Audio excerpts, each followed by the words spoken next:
Hi everyone, this is Michelle, ang asawa ni Neil Rashid, ang owner ng channel na ito. Right now, I'll be making a video about myself because last week, nabanggit niya sa video niya na nag-part-time agent na ako. So, I'm sorry guys, I cannot stay in one place kasi nag-alaga ako ng bata ngayon. Nandito ako sa bahay kasi home base lang po ako. So, I wanna make this video guys to give you a short background about myself. So, who am I? Para at least may idea kayo kung sino ba ako. Syempre, hindi naman tayo magkakakilala. Dito lang po sa social media. And hindi rin naman ako vlogger or hindi naman ako sumasama sa mga vlogs ng asawa ko. So, let's start. Again, my name is Michelle. I graduated at Polytechnic University of the Philippines having the degree of Bachelor in Business Administration, year 2010. So, yes, I'm already old. Right now I'm 34 years old. And I have 2 kids and yeah, we're living here in Poland. So, after I graduated, I plan to take up electronics and communication engineering, but sad to say walang sa mga classmates ko na gustong sumama sa akin. Most of them, they took up education, so some of them are teaching right now. And so I ended up na wag na lang ulit mag-aral. So nag-work na po ako. I started working at the age of 20. And at age of 22, I advanced in managerial roles. So I worked as assistant branch manager in remittance. So, and then I worked until 2006. But during that time, gusto ko ng less stressful na work. So, nag-switch ako from managerial. I work as a secretary in an industrial company. I work as a secretary of the project manager. So, nasa engineering department po ako during that time. But then, nung time na yon, hindi pa rin ako kontento. So, I was trying to find na during that time gusto ko mag-explore. So, I decided na mag-search ng work abroad. And then, from A to Z, nag-check ako sa work abroad. Lahat ng works, I mean A to Z na mga bansa. Talaga inisa-isa ko yon. So, chinek ko ang mga work o mga vacancy na pwede sa akin. So, I even tried na mag-Taiwan. At then, hindi ako natanggap kasi wala naman akong experience sa electronics. Usually kasi ganun yung hinahanap nila. Then, dun ako na-hire sa mismong field of work ko, sa experience ko sa finance, sa field of finance. So, natanggap ako as teller sa isang remittance again sa Kuwait. So, then, year 2018, year 2018, nag-work ako sa Kuwait as teller for 3 months. But then, after 3 months, they offered me a promotion to become the vault custodian or head teller. But I accepted, but I need to wait pa ng 2 months kasi as per the management or from HR, at least I need to finish the 5 months probationary to be in that position. So, after 5 months, I was promoted as the vault custodian / head teller.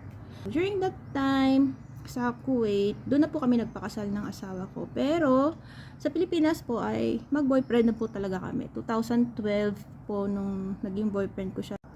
So, sa Kuwait na kami nagpakasal ng asawa ko and doon na rin ako, doon na rin kami nagkaanak. Si Yuri, doon ko siya pinanganak sa Kuwait. So, and then after a year, they offered me again a promotion to become the branch in charge or the branch manager. But during that time, I refused to grab it because may anak na ako and I prefer to have more time for my family than this job position. Kasi pag i-grab ko yung opportunity, may chances na malipat ako ng branch, ilagay ako doon sa vacancy.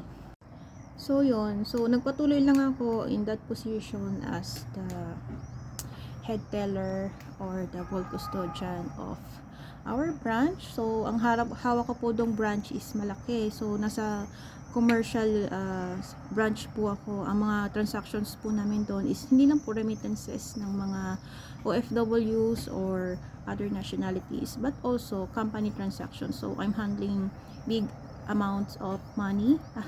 Actually, as the vault custodian, I'm handling 29 currencies. At isa na po doon yung local currency, which is Kuwaiti dinar. Na alam naman po natin, lalo na sa atin ng mga OFW, na ang Kuwaiti dinar ay isa sa may pinakamataas na value ng palitan. So, hindi po biro yung hinawa kong pera doon. So, everyday literal na milyon-milyon yung hawak kong pera. I think in a day, I can collect from the customers 85,000 Kuwaiti dinar, which is, I think if I will convert it into peso, that is around 17 million, or let's say just 15 million.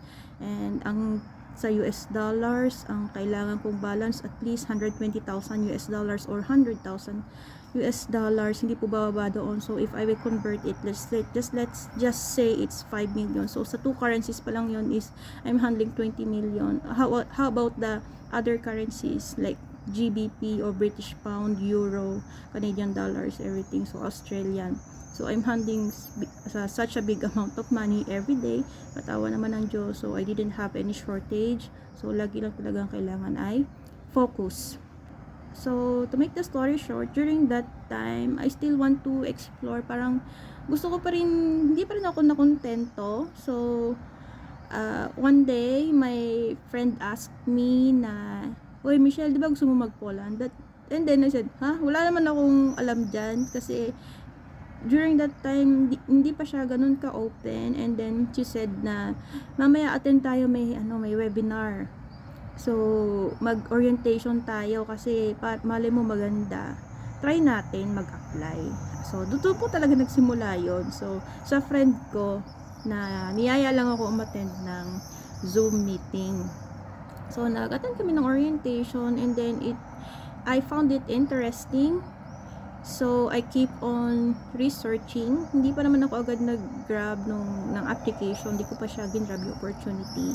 Hindi ko pa inano yung agent na nag-ano sa amin. So, I did some research on, in Google, ano ba yung place na to, maganda ba dito, ano ba yung benefits dito, totoo ba yung mga sinabi sa akin ng mga agent na nakausap ko. So, I kept on researching sa mga vlogs din ng mga naunang Pilipino na nakarating dito, and awa naman ng Diyos, so parang naging decided ako na, and I told to my husband na why not to try, since nandito rin naman yung ate niya, at least ma-reunite silang magkapatid. So, ayun. So, naging hirap lang sa amin kasi meron kami kasamang bata. And, dahil nga, ako ay mahilig ako mag-explore at ako ay isang risk taker. So, hindi talaga pumayag na hindi ko magagawa ng paraan. So, nag-research na naman ako. Then, I tried researching on Google. And then, I found the email address of the Poland Embassy in Kuwait. And then, I started the inquiry via email. So, ayun, ang swerte ko pala, dahil ang ini-email ko at nagre-reply sa akin ay ang mismong consul. So, ang consul siya po yung nagde-decide kung ang applicant po ba ay pasado or approve or refuse. So, then I asked if is it possible na maisama namin yung anak namin kung mag-apply kami mag-asawa. I even tried to ask first if pwede ba yung tourist visa muna, kasi dito naman yung ate niya eh. So kung sakali man makarating kami, ang idinahilan ko doon is may mag-aalaga naman sa anak namin. At then mas maganda pa pala yung reply niya, kasi sabi niya sa akin hindi sila nag-i-issue ng tourist visa, but I can apply a type D national visa, which is the same as ours as a worker. But yun nga, since ang anak naman namin is hindi magtatrabaho, wala lang siya ng work permit, but the rest of the the requirements are the same. So ang tatanggalin lang lahat doon is yung mga requirements ng mga manggagawa or ng mga empleyado. So ayun, nakapag-start na kami ng application, even though I have attended lots of Zoom meetings. So mga other countries na mga agencies, I even personally nag-walk-in ako sa Kuwait, ay ilan ding agency na puntahan ko doon sa may physical office. But then I have decided, or me and my husband decided, na dito na lang diretso sa Poland yung agency. But ngayon wala na yung agency na yun, nagsarado na yata sila or nabenta na, I don't know. And I don't know na rin ano yung pangalan ng agency na ngayon, kasi wala na pati yung Facebook page nila, as in wala na po. Ang nangyari niyan, yung kaming mag-asawa, under kami ng agency, but yung anak po namin is personally in-apply namin ng visa. So personally ako talaga yung nag-ayos ng papers namin tatlo. So hindi rin po ganun kadali bago kami nakarating dito, na dumaan din po talaga kami sa process, lalo na po yung sa anak ko, kasi nga hindi naman kami hindi namin alam kung paano yung gagawin. So talagang ginawan ko lang po talaga siya ng paraan na maisama dito. Ayun, so hindi rin biro yung mga sleepless nights namin, at saka legit talaga yung kaba, kasi hindi lang kasi kung ikaw applicant ka, once ka lang nakakabahan. Ako 3 times po ako na ilang linggo ako na hindi talaga nakakatulog every time na isasalang yung passport namin, kasi hindi naman po kami sabay-sabay na visa appearance. Una po ako, then asawa ko, then nung nagkaroon na kami ng visa mag-asawa, nag-apply na ako ng visa nung anak ko. Ako rin talaga po personally nun yung sa application ng visa niya, yung mga forms, at sa pagka ko po yata noon, napindot ko pa, hindi ko pa na English. So naka-polish yung form ng anak ko, kahit kung maging applicant kita, pakita ko sa'yo, naka-polish yung form ng anak ko. So zero knowledge ako during that time sa Polish. Ang hirap po talaga. Kumapit lang ako sa Google. And then kailangan po doon mabilis yung pag-fill up mo, kasi po yun online. Kapag hindi ka mabilis, parang lang siya, mabaliwala lang siya, hindi siya mare-register. So ayun, awa naman ng Diyos, nakagawa po ako ng form niya, and sobrang swerte po ng anak namin, kasi 1 day lang po siya naghintay. Friday po ko ginawa yung kanyang application, submit ko, then the next day, Saturday, draw day, nabunot po agad siya. So literal na isang araw lang po yung hintay ng anak ko. So parang grabe, binigay po talaga ni God siguro to sa amin. So dito din po siguro ako it's a way na para sa akin, ito yung way ko para mag-give back sa blessing naman natanggap namin. Kasi po sa dinami-dami namin na nag-apply, kami mag-asawa at mga kaibigan ko, kami lang po yung nakarating dito, kasi po na-refuse po yung mga visa nila. As in, kami lang po yung na-aprobahan ng visa. Kami pa yung medyo alanganin kasi nga po may kasama kaming bata But then I don't know, siguro will po talaga ni God na makarating kami dito. So I'm very thankful for that. So this is how I came up na parang I decided, or I don't know, basta na papasok sa isip ko na, why didn't I try to become an agent? Sabi ko sa asawa ko na, itry ko kaya mag-agent. Tanong mga dyan sa agency mo, baka naghanap sila ng agent, itry ko, baka pwede ako mag-agent sa kanila. But then, they refused na tanggapin ako, kasi hindi daw nila kailangan ng agent. And then, yung kakilala ko na galing din sa Kuwait, si Ate Tina. Hello, Ate Tina.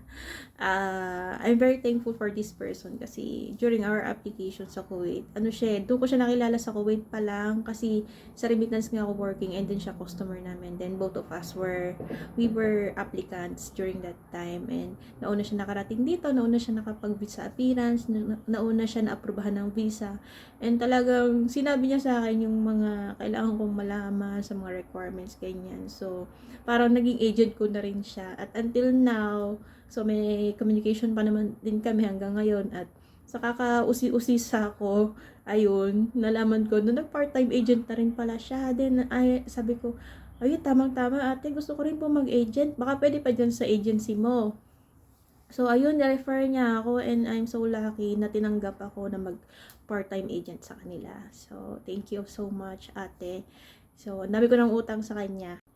And then, ayun nga, nakapag-usap na kami ng coordinator na, ayun, try din ako mag-agent, but then, home-based lang po ako, ha. So, sa mga mag-i-inquire at makakadinig kayo ng mga ingay or sounds ng mga bata. So, it's because andito lang po ako sa bahay dahil part-time ko lang po ito ginagawa.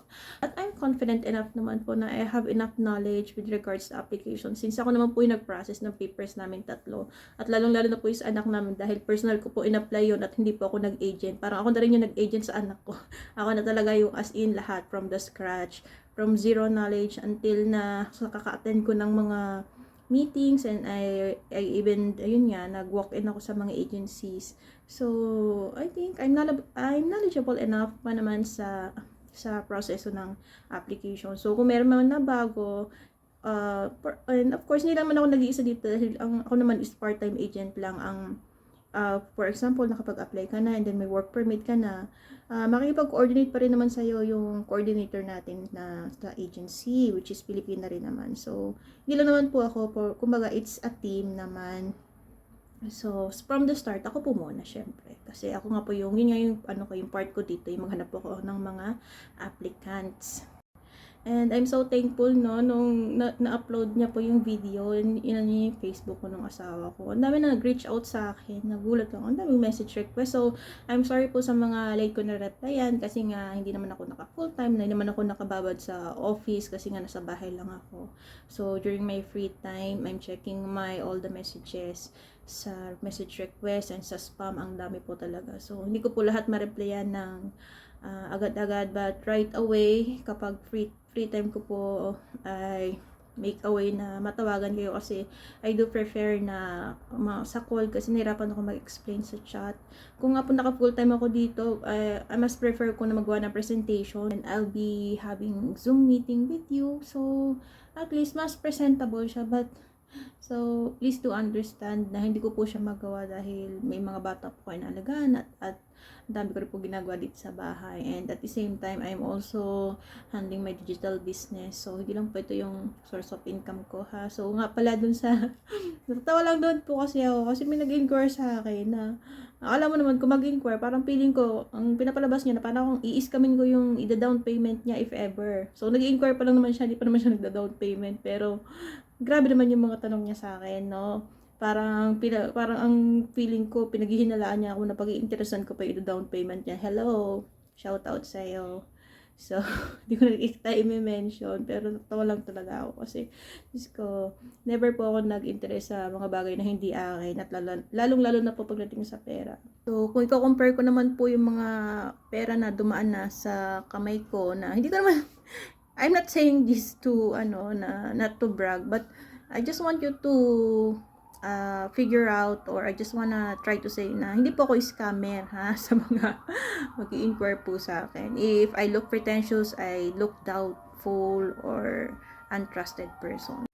So, you are free naman na maghanap ng ibang agent or agency, no? Wala naman po ditong sapilitan. Ang sa akin lang naman po, so yung mga mag-i-inquire, sagutin ko lang po yung inquiries nyo at sa abot ng mga kaya ko ay gusto ko mas mapaintindi po yung process ng application. So, hindi po ito para sa mga nagmamadali na makaalis kasi hindi po natin hawak itong proseso. So, may due process po tayong sinusunod at mga procedures, no?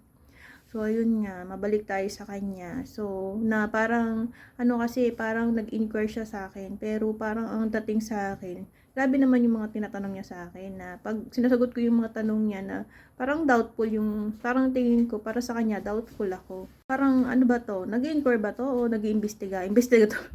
Investigador ba tong taong to? Lilinawin ko lang po everyone, no, na hindi po ako scammer. Actually, natutuwa nga yung mga kausap ko sa akin kasi, sabi nila, mas mababa nga daw yung singil ko. Kasi, it's because, hindi ko naman po ito ginagawa para pagkakitaan yung kapwa ko. Sabi ko nga, it's a way of giving back. I'm thankful enough na nandito kami and I want to help those struggling sa pag-a-apply. Gusto ko makatulong. So, personally, I can give the tips and sa abot ng makakaya ko, gusto kong makatulong kahit sa mga requirements, for example, sa mga cover letter, for example, even though hindi ko na siya work na, for example, di ka makagawa, mahirapan ka mag-construct ng sentence or ganyan, kahit ako na yung gumawa para sa'yo, tulungan talaga kita.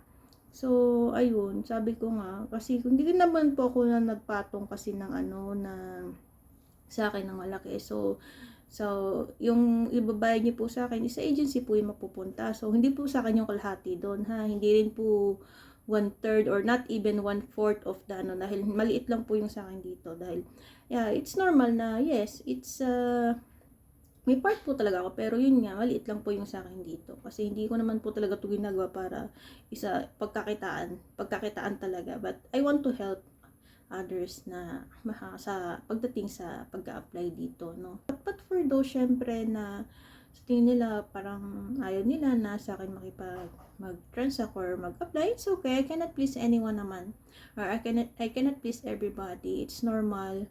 So it's your choice, it's your option. So ang sa akin lang po, so ang main purpose at ang goal ko dito is to help others with regards sa application dito sa Poland, since ang dami din kasi nagko-comment sa videos ng asawa ko. Hindi ko naman, pag nagbabasa po kasi ako, nakakita ko ng mga comments na parang gusto ko sagutin, pero hindi ko naman channel yun, or sa asawa ko naman, hindi ko pinapakalaman naman yung vlogs niya. So parang yung ano, parang ang dami ko ring gustong sagutin or matulungan. So pag siguro naging agent nga ako, yung mga inquiries nila, personal ko ring masasagot. I think this is too long na, no?